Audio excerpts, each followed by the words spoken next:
Alors maintenant que tout le panneau a été crocheté et que tous les fils sont rentrés, on va s'attaquer au pliage. Le pliage, c'est ce qui va permettre de donner la forme définitive à la pochette. Et donc en fait, comme une enveloppe, hop, qu'on va faire comme ça. Dans l'idée, il y a un sens. Le sens, vous pourrez le voir sur est-ce qu'il y a un recto ou un verso. C'est ça que je veux dire par sens.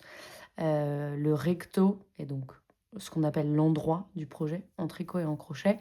C'est celui qui aura une épaisseur rouge un peu plus fine. Là, la rayure sera plus fine, alors que de ce côté-là, il y a comme un petit nœud, elle sera plus épaisse. Donc ça, c'est plutôt l'endroit. Donc ce sera en fait l'extérieur de la pochette, ce qu'on verra. Et la pochette sera vraiment donc là cousue et s'ouvrira comme ça. Donc ce qu'on va faire, c'est qu'on va la plier ici et on va ensuite la retourner pour la crocheter à partir de là. Et à quel niveau la plier? On va donc prendre là à peu près 6 cm. Donc voilà, on va plier ça comme ça. Là, on tient ça.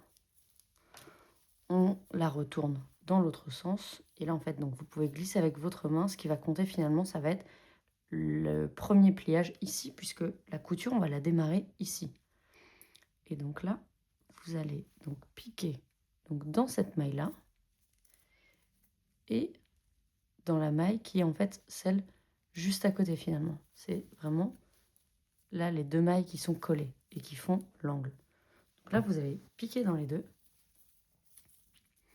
Vous allez donc ajouter hop, du fil que vous faites sortir. Et exactement comme on le faisait plus tôt, on va là aussi commencer par une maille en l'air.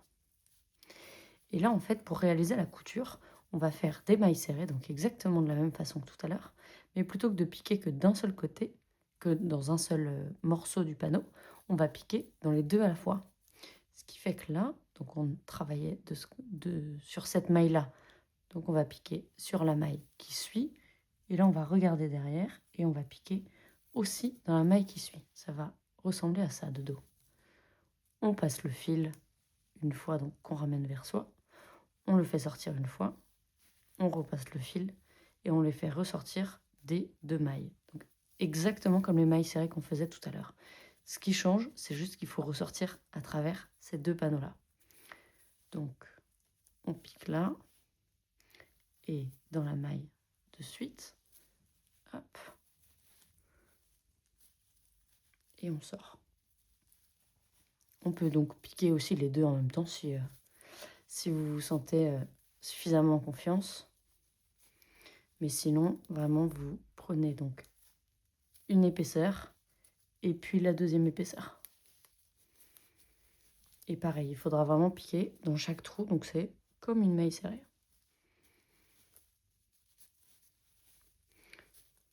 Voilà. Donc là, on va continuer tout du long. Je vais juste vous montrer, là déjà, ça fera hop, la petite couture comme ça, finalement.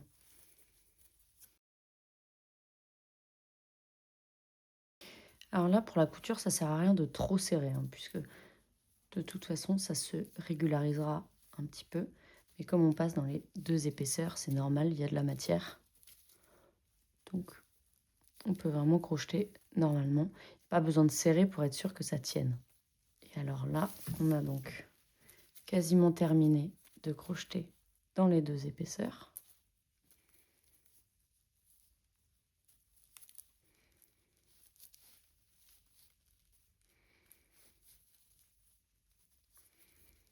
Donc là, on crochette donc dans la toute dernière maille de cette épaisseur-là. Et en fait, on va continuer la couture sans s'arrêter.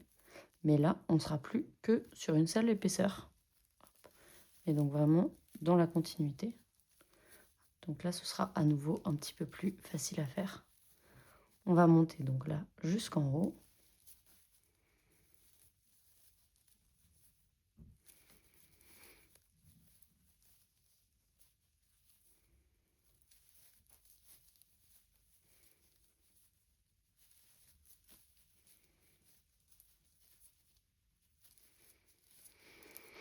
Et là, pour cette dernière maille ici qui va en fait faire l'angle, on va faire quelque chose d'un petit peu particulier.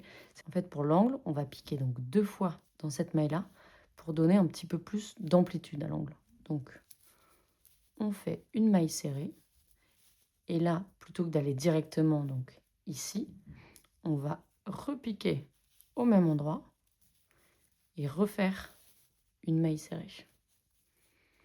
Hop. Et voilà, ce qui fait que là, ça s'est naturellement arrondi. On va donc là venir maintenant ici.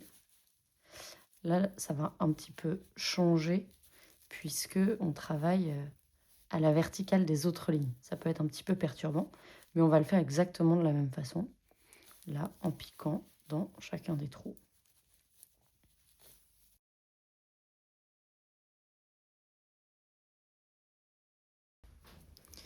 Et alors là, on a donc hop, crocheté donc tout le long ici.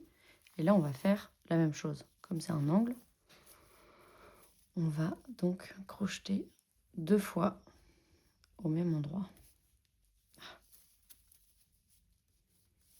Voilà pourquoi il faut pas trop serrer.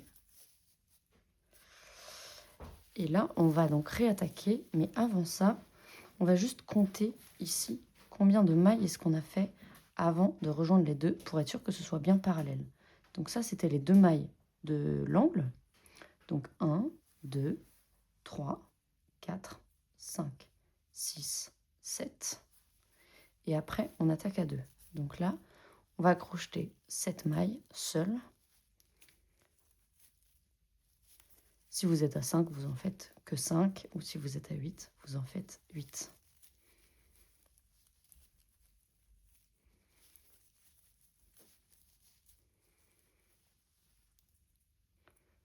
3, 4.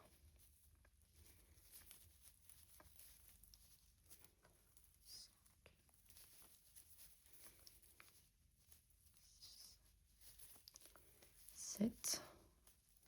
Et là, on se remet donc à piquer dans les deux. Donc là, et là, on attrape juste cette dernière maille.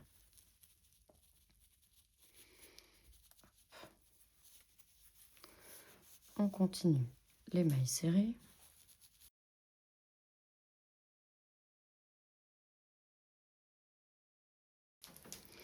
Et donc là, il nous reste ces 2 mailles-là. Donc celle-ci. Et là, c'est la toute dernière maille qui est un petit peu difficile à voir, mais qui est, hop, juste là. Et là, comme tout à l'heure, on va pouvoir tirer et on coupe le fil. Tirer juste là et rentrer donc ces 2 fils. On va plutôt les rentrer donc ici pour que ce soit moins voyant. Hop. Donc par ici.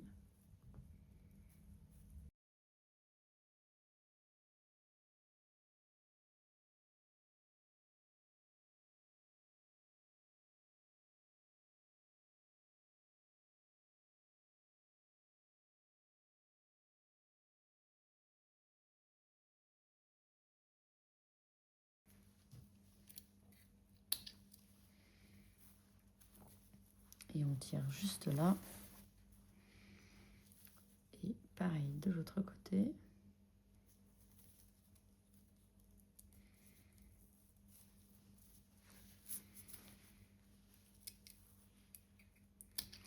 Hop. Et voilà. Ce qui fait que là, la pochette est presque terminée, puisqu'elle ressemble à ça. Hop. Comme ça. Et il va juste manquer les boutons pression à coudre.